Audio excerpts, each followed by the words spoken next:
Radio yang biayain uang kuliah gue dari semester 6, radio juga yang modalin gue buat skripsi, dan radio juga yang bikin gue lama kuliah. Hai teman-teman, selamat datang lagi di Pola Puli. Gue mau nanya deh, apa sih arti radio buat teman-teman? Apakah cuma sekedar sebuah kotak yang bisa dengar musik atau lagu, atau cuma sekedar hardware yang kita dengerin di jalanan, terus penyiarnya muncul, terus kita ganti radio lain? Boring. Nah, beberapa hari lagi, gue nggak tahu sih kapan video ini selesai atau kapan video ini di-upload, tapi yang pastinya kita bakal bertepatan dengan Hari Radio Senasional. Setiap tanggal 11 September setiap tahunnya bertepatan dengan ulang tahun RRI, tapi kita nggak akan ngebahas sejarah radio atau radio mana yang bagus atau gimana jadi penyiar yang keren. Tapi gue cuma sharing aja buat teman-teman kalau radio itu ternyata nggak cuma sekedar alat dengar musik yang ada penyiarnya, yang kalau penyiarnya boring kita ganti dengan radio lain. Ternyata radio lebih dari itu semua. Dan buat gue sendiri, radio itu punya banyak makna. Radio yang mewarnai masa remaja gue, radio yang menyelamatkan gue dari kealayan, radio juga yang membuka pikiran gue kalau dunia broadcast itu begitu keren. Radio juga yang membuka pikiran gue kalau kerja itu nggak harus sesuai ijazah. Dan radio juga yang ngebantu perekonomian gue selama kuliah, walaupun kuliahnya agak ketunda. Dan radio juga yang mempertemukan gue dengan jodoh. Intinya, radio itu punya banyak makna atau punya banyak kenangan dalam hidup gue pribadi, terutama beberapa tahun jauh ke belakang. Karena gue sendiri dengar radio dari SD. Bokap gue senang dengerin Radio Sonora waktu itu karena ada Bu Barat dan laporan perjalanan. Sedangkan kakak gue seneng denger radio anak muda, dan dari situlah gue kebawa dengerin radio terus sampai sekarang. Zaman SMP gue punya radio sendiri di kamar, dan akhirnya gue berhak menentukan buat denger radio yang mana. Dan waktu itu gue denger radionya Radio SK. Apa sih kepanjangannya? Suara Kejayaan kalau nggak salah, dan diplesetin senyum dan ketawa karena lucu banget di zamannya, dan bahkan banyak melahirkan pelawak-pelawak senior yang ada TV sampai sekarang. Dan sayangnya itu tutup di tahun 99 dan ganti sama 10-16 MTV On Sky. Dari situ gue cari-cari sendiri lagi, dan akhirnya gue denger Prambors Radio, sampai akhirnya gue pindah ke Medan dan ngerasain sendiri langsung gimana rasanya siaran di radio. Wow, gimana rasanya duduk di belakang mikrofon dan duduk di belakang mixer broadcast yang gede banget, the real mixer broadcast. Biasa aja, ya enggak lah, enggak biasa aja. Itu ada kesan yang wah ketika kita duduk di belakang mikrofon, mixer broadcast, terus juga komputer, terus juga CD player. Dulu zamannya masih CD, bahkan senior-senior gue dulu ada yang zamannya masih kaset. Dan buat penyiar, apalagi penyiar baru kayak gue waktu itu, ada momen-momen yang bikin adrenalin kita berpacu, adrenalin rush. Pertama adalah ketika lagu sudah habis dan kita harus ngomong, adrenalin rush kita semakin naik. Dan kedua adalah ketika kita lagi ngomong, intro lagu berikutnya sudah masuk. Wah, itu rasanya deg-degan banget, karena kita nggak boleh nimbanin atau nggak boleh nimpa vokal penyanyinya. Misalnya intro yang cuma 20 detik, jadi di detik ke-18 atau bahkan 19 itu kita harus sudah berhenti.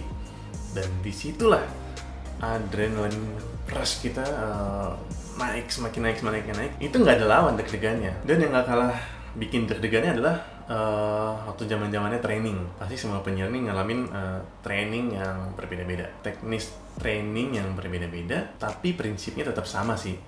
Intonasi, artikulasi, smiling voice, bla bla bla bla bla bla, senyum muka, dan infonya apa, sampai struktur bahasanya gimana. Tapi nggak tahu ya, itu mungkin penyiar dulu kali ya. Gue nggak tahu penyiar sekarang gimana.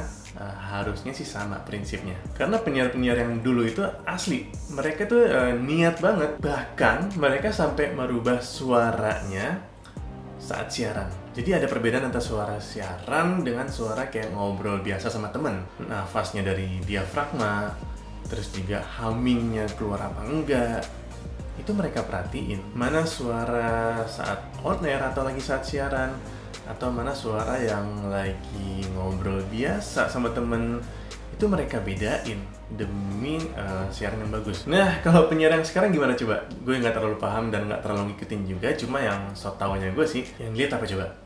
Followersnya. Berapa sih followersnya? Baru dia naik siaran. Contohnya si A followersnya cuma 1000-an atau 2000-an. Dan si B followersnya bisa 20 ribuan.